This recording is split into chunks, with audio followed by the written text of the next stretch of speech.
In today's class, we are going to look at the second example on projectile.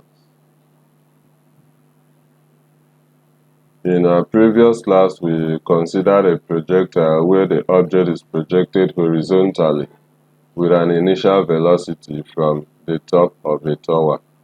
But in this case, according to the figure here, it's different.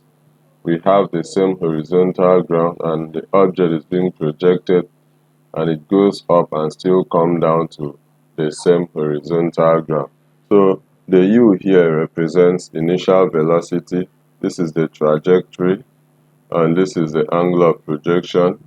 H marks here represents the maximum vertical distance as attained by the projectile, and the range here is the horizontal distance, the point at which the projectile falls to the same horizontal ground again. Then X and Y represents components. Let's quickly go down to the expressions. For a body projected from the ground with a velocity u at an angle with the horizontal and vertical components of distance and velocity would be given as, so x equals to u cos theta times t. This is the horizontal distance, the horizontal component of distance. And then the vertical component of distance is y equals to u sine theta t minus a half gt squared. This vertical component of distance, we can as well use it to calculate the maximum height attained by the projectile. We also have another expression we can use, and this other one can be used as well. In this case, the small t here represents the time at maximum height, the time at maximum height. So that's why we are using small t here. So y equals to u sine theta t minus a half gt squared. G here represents acceleration due to gravity, and theta, the angle of projection. The horizontal component of velocity is given by Vx equals to u cos theta, and then the vertical component of velocity is Vy equals to u sine theta minus gt. If we are to find the magnitude, then we will use this expression v squared x plus v squared y. In our previous class, we used this same expression, but I prefer giving the expressions so you memorize them. Anytime you see a problem, all this will help you to approach that very problem. The angle of resultant velocity vector alpha is Vx over Vy. And whenever we talk about the time of flight, it's simply the time for the projectile to go up and come down to the same plane in which it was projected. So if we go back to the figure, the time of flight is the time for that projectile to move up to this point and then comes down again to the ground. That's what we mean by the time of flight. Okay, so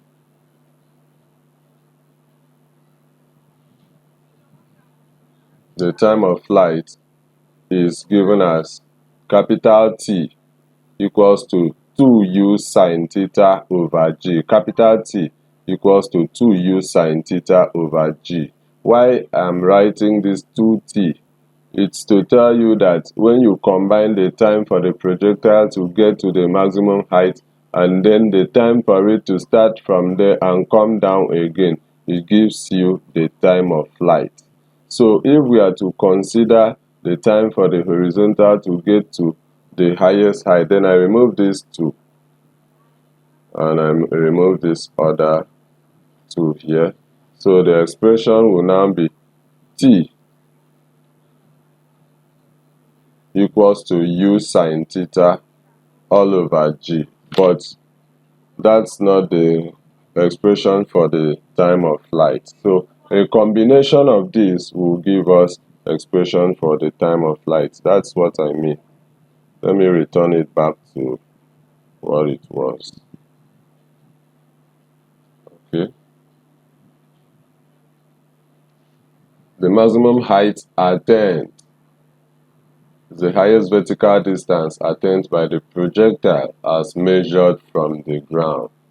The highest vertical distance attained by the projectile as measured from the ground. So you see this H marks. This is the highest vertical distance from the ground. So this is what we mean by the maximum height. And the formula for maximum height is h equals to u squared sine squared theta all over 2g, where u is the initial velocity, theta is the angle of projection, and g is acceleration due to gravity. So the range is the horizontal distance from the point of projection to where the projectile hits the ground again. Let's go to that figure so you get what I'm trying to say. The horizontal point of projection O to the point where the projectile hits the ground again at B. So this is the range. It is simply the horizontal distance and not the vertical distance. Okay, so at maximum range, theta is 45 degrees. At 45 degrees, that's where we have the maximum range. At that point, that is the highest horizontal distance the projectile can attain. What am I trying to say? Let's look at the figure below. These are angles. You see 15 degree, 30, 45, 60, 75. These are angle of projection, and at all these objects are being projected at the same velocity of 50 meters per second. So the horizontal distance, you have it down here, x, and then this is the vertical distance. So when a projectile is projected at an angle of 15 degrees to the horizontal, in this case, it falls at the range is 125 meters. For an angle of 30 degrees, we have the range to be 225 meters. For an angle of 45, which is the maximum range angle, the maximum angle, we will have the range to be 275 meters.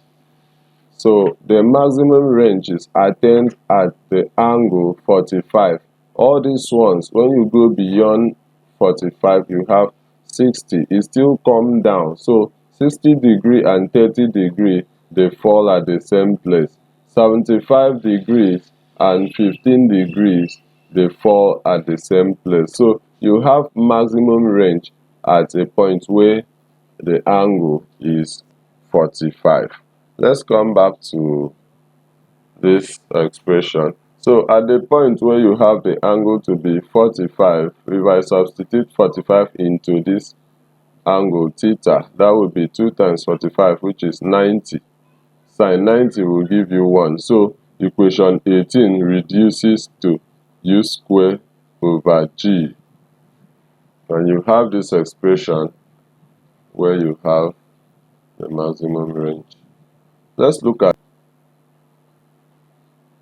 a long jumper leaves the ground at an angle of 20 degrees to the horizontal and at a speed of 11 meters per second. A. How long does it take for him to reach the maximum height? That one is asking us for the time at the maximum height. B. what is the maximum height, and C, how far does he jump? Assume his motion is equivalent to that of a particle, disregarding the motion of his arms and legs. Okay, so let's take G to be 10 meters per second square, because definitely we are going to use G, but I've not seen G here. Okay, so the angle of projection is 20 degrees and the initial velocity is 11 meters per second. Let's come here.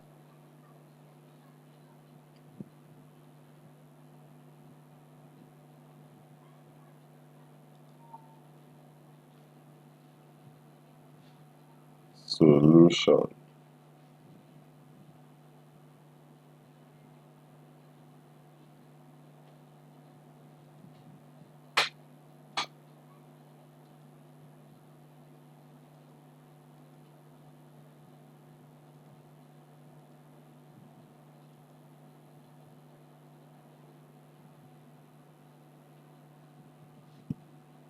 Twenty degrees.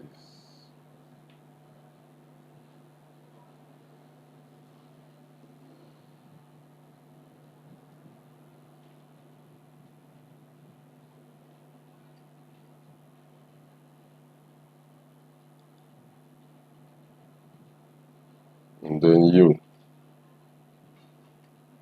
equals to 11 meters per second. How long does it take for him to reach the maximum height? The time to reach the maximum height.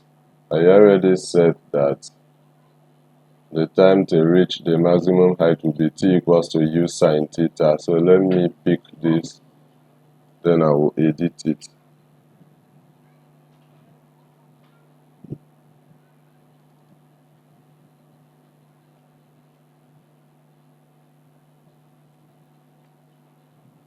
Time to reach the maximum height is small t equals to U sine theta all over G. What is U in the equation? It's 11, then sine theta. Theta is 20. Let's assume G to be 10. Ordinarily, G is supposed to be given. But in this case, since it's not written, but let's take it to be 10. 11 sine 20 degrees all over 10. When you simplify this with your calculator, it gives you 0.038. Since we are calculating for time, then the unit would be seconds. This is the time for the projectile to get to the maximum height. So let me take this as A. So let's check the next question. What is the maximum height? What is the maximum height? The maximum height, for us to get the maximum height, then we can use equation 16. We can use equation 16. Maximum height, yes. B.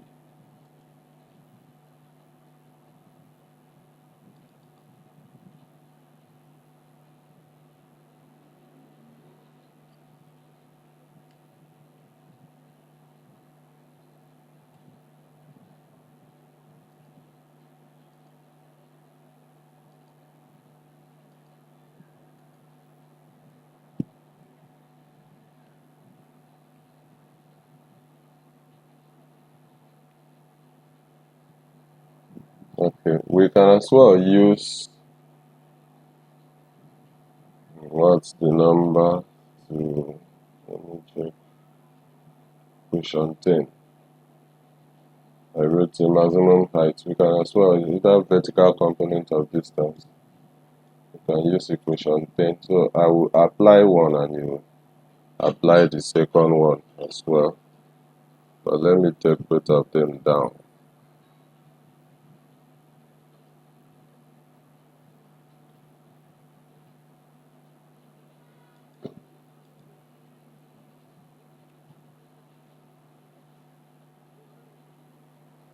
Okay, so these two expressions will help us to find the maximum height. Remember, y is vertical distance as well. So what you would do in essence is, in place of you put 11 here. Let me just do it. 11. Then the angle 20. And the time at the maximum height. We have just calculated that the time at the maximum height. So we will put 0.38 here. 0.38 here. Then this would be 10 times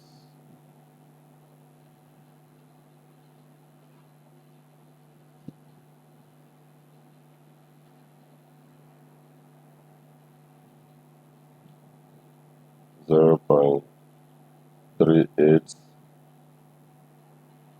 Fine. When you simplify this,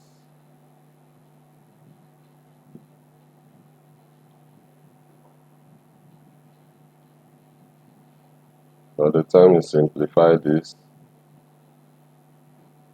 it gives you 0.71 meters. 0.71 meters. Or you use equation 16, and it will give you the same answer.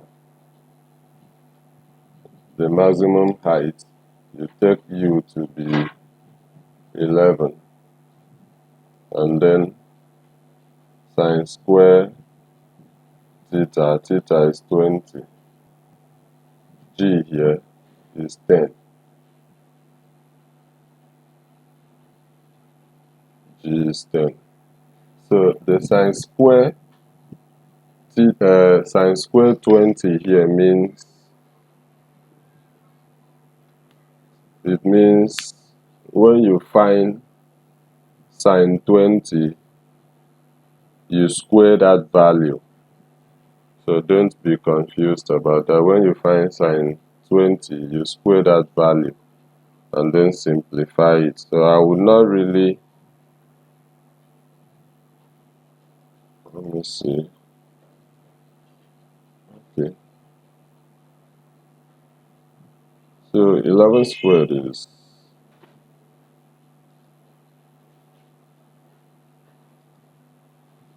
121.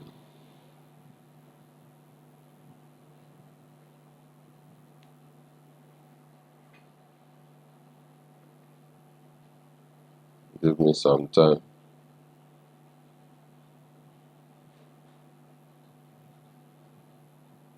I don't know why this thing is delaying me.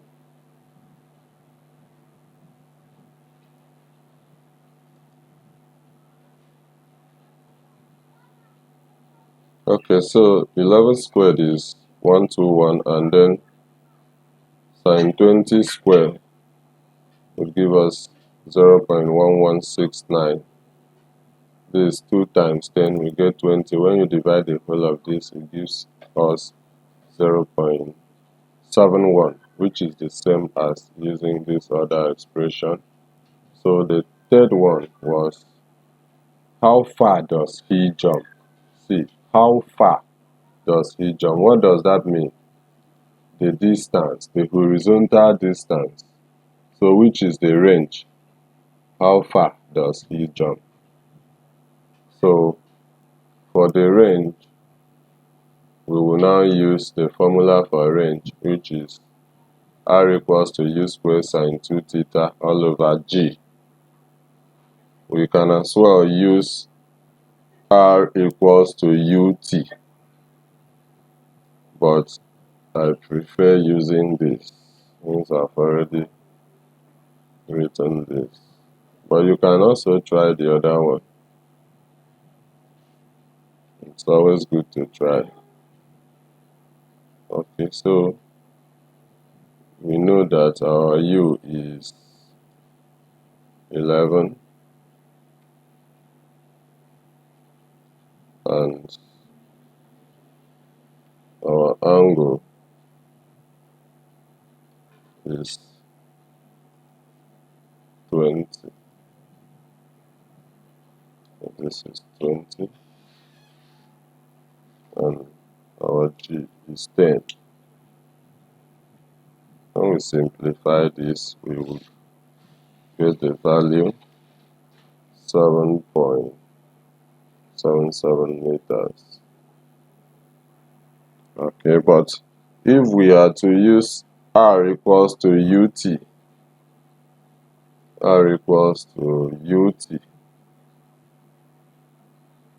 I'm done with the problem, but I still intend to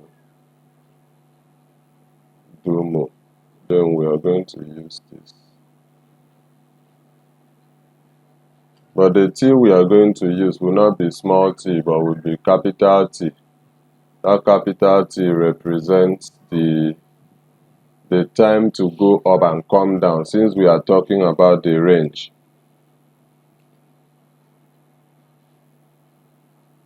Since we are talking about the range, this is x. Let me change this to r. X and r. U cos theta. Then the t here I told you is the time at the highest vertical distance. So let me use capital T, meaning that the object had gone up and then it came down. So in place of u, we are going to put 11, and in place of cos theta, we are going to put the angle in degree 20. So the time for the object, the projectile, to attain the maximum height was 0.38, and we know that the time for it to go up and come down would be 2t, according to what? Yes, 2t. The time to go up and come down gives us capital T, 2t. So we are going to multiply this t, 0.38, by 2. When we do that, 0.38 times 2, we get 0.76. So here we are going to put 0.76. Right. So when we simplify it, 11 cos 20 times 0.76, we will get 7.85 meters as the range. So you see that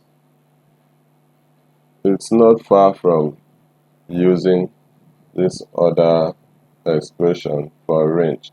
So I think that's how far we can go for today's class. Thank you so much for watching. I really appreciate your stay. Please do us a favor by clicking on the subscribe button. Do us a favor by clicking on the subscribe button. If possible, refer a friend, like and share. Thank you so much. Bye.